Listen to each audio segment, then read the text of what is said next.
আপনারা জানেন আমরা সীসা বারের বিরুদ্ধে মানে মানে অনেক দিন থেকেই আমরা অভিযান পরিচালনা করে আসতেছি। এই পর্যন্ত প্রায় 70-80টির মতো আমরা অভিযান এই সীসা বারের বিরুদ্ধে করেছি এবং 12টির মতো মামলা 12টি সীসা বারের বিরুদ্ধে আমরা মামলা দায়ের করেছি। তো আজকে আমাদের একটা 2টি সফল অভিযান পরিচালিত হয়েছে। একটি হলো আপনার ইয়েতে যে আল গ্রেসিনো বনানী 12 নম্বর রোডে 77 নম্বর বাড়িতে আল গ্রেসিনো একটা রেস্টুরেন্ট ক্যাফে অ্যান্ড লাউঞ্জ, সেটাতে আমরা প্রায় 10 কেজি 10.5 কেজির মতো সীসা, যেটা আপনারা দেখছেন, এবং সীসার অন্যান্য উপকরণ, সীসার যে হুক্কা, তারপরে সীসার যে এই যে মুখগুলো, ওই যে বস্তা 2 বস্তা ইয়ে ওটা দেখতে পাচ্ছেন। তারপরে এই কয়লা পেয়েছি 10 প্যাকেট, যেটা সীসা ইউজ করতে লাগে। সীসা সাবানের একরকম পাইপ পেয়েছি আমরা প্রায় 2 বস্তার মতো। এরপর আমরা অভিযানটা শুরু করি সন্ধ্যা 7টা থেকে। তারপরে ওটা শেষ করে আমরা পরে হাবানা, যেটাতে আমরা এখন আসি, হাবানা ক্যাফে অ্যান্ড লাউঞ্জে আমরা অভিযান করি। এখানে 4.5 কেজির মতো আমরা সীসা পাই এবং হুক্কা পাই 6টি, কয়লার প্যাকেট পাই আপনারা দেখছেন 10 কেজির মতো, 10 কেজি। তারপর সীসা সাবানের উপকরণ 2 বস্তা আমরা পাইপ পাই, এই যে এরকম ধরনের পাইপ, এটা আমরা দেখছেন।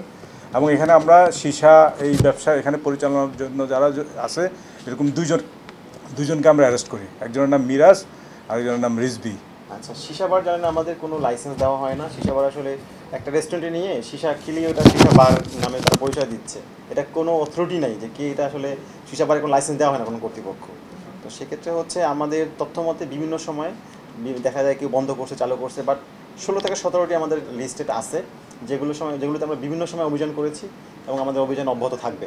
আপনাকে আগে জানতেন যে এখানে এই সীসা বারটি আছে? ডেফিনেটলি আমাদের তথ্য ছিল, গোপন তথ্য ছিল, আমাদের গোয়েন্দা নজরদারি ছিল এবং সেই তথ্যের ভিত্তিতে আমরা অভিযান করেছি। গোপন চেম্বার ছিল এবং আপনারা অবাক হয়ে ভাবেন যে আপনারা এখানে দেখতে পেয়েছেন যে একটা গোপন চেম্বার করে তার সেখানে লুকিয়ে রেখে কিন্তু এই সীসার কার্যক্রম তারা পরিচালিত করছিল। এটা আইন শৃঙ্খলা বাহিনীকে যাতে ফাঁকি দেওয়া যায়, কিন্তু আমাদের প্রপার গোয়েন্দা নজরদারি থাকার কারণে কিন্তু আমরা সেগুলো জব্দ করতে সক্ষম হয়েছি।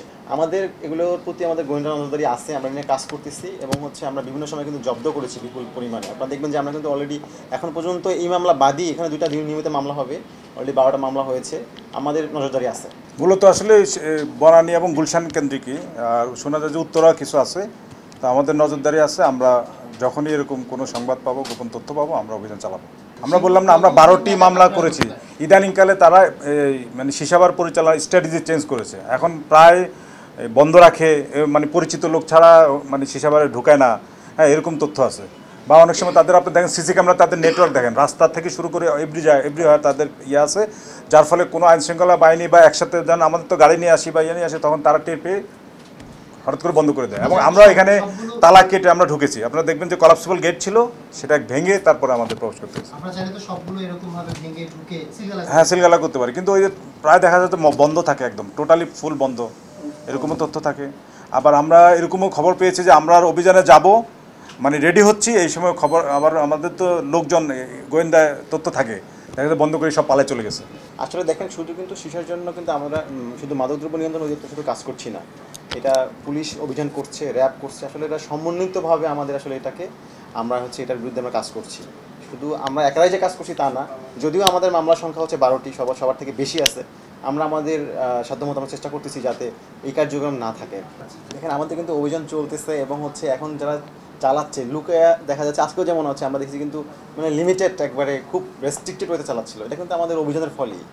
আগে তো তারা প্রকাশ্যে সেগুলো চালাতো, তাই ডেফিনেটলি আমাদের কার্যক্রম আছে দেখেই কিন্তু এই অবস্থায় তারা। এবং তারা পরিসর অনেক সীমিত করে ফেলেছে, অনেক সীমিত করে থাকবে না, চেঞ্জ করছে এভাবে চলমান থাকবে। এবং আমাদের যে এই যে অব্যাহত অভিযান, এটারই আগে যেভাবে ওপেন ছিল, আপনি এখন যান নাই, অনেক কমে গেছে। এবং এটা আমরা আমাদের অভিযান অব্যাহত থাকবে, আমরা এটা নির্মূল করার না পর্যন্ত এটা আমাদের অভিযান চলবে। এটা আসলে তদন্ত সাপেক্ষে বলা যাবে, এখন তো আগে কিছু বলা যাচ্ছে না। আমরা জাস্ট তার তথ্যটা পেয়েছি, যাদেরকে 2জনকে আমরা ধরেছি, যারা পরিচালনা করছিল, তারা বলছিল যে 4 জন মালিক, এবং তারা আমরা যখন তদন্তে আসবে, আসামি হবে, যখন পলাতক হবে, তখন আমরা সমস্ত তথ্য আমরা তখন ইয়ে করে আমরা বলতে পারবো। না, এটা আমরা জানি না, এটা আমরা বলতে পারবো না। তারা হয়তো ওই যে দেখেন লেখা আছে ক্যাফে অ্যান্ড লাউঞ্জ, ওভাবে তারা ভাড়া নেয় যে আমরা রেস্টুরেন্ট করব, ক্যাফে করব, কফি শপ করব, এভাবে তারা ভাড়া নেয়। কিন্তু তারা তো আর সীসা বা অন্য কোনো বার বা অন্য কোনো ইয়ে করে তারা ভাড়া নেয় না, যার ফলে তারা হয়তো জানে না, এখন জানবে, এখন আমরা তাদেরকে ইনফর্ম করব, তদন্ত এগুলো সব চলে আসবে। আসলে মাদক বা সীসা, আমরা মাদক দ্রব্যের আসলে আইনগতভাবে দাম বলার কোনো সুযোগ নেই। তবে মানে আসলে এগুলো হচ্ছে চড়া মূল্যে বিক্রি হয়, এ ধরনের তথ্য আমাদের কাছে আছে আসলে। কিন্তু আমাদের আইনগতভাবে আসলে এগুলোর মূল্য নির্ধারণের কোনো সুযোগ নেই। না, আমি যেটা বললাম একটু আগে যে 6.5 কেজি না, এখানে হচ্ছে দুইটা মিলে হচ্ছে প্রায় একটা হচ্ছে 10.5 কেজি, একটা 4.5 কেজি, সব মিলে 15 কেজি, 15 কেজি। টোটাল দুইটাতে।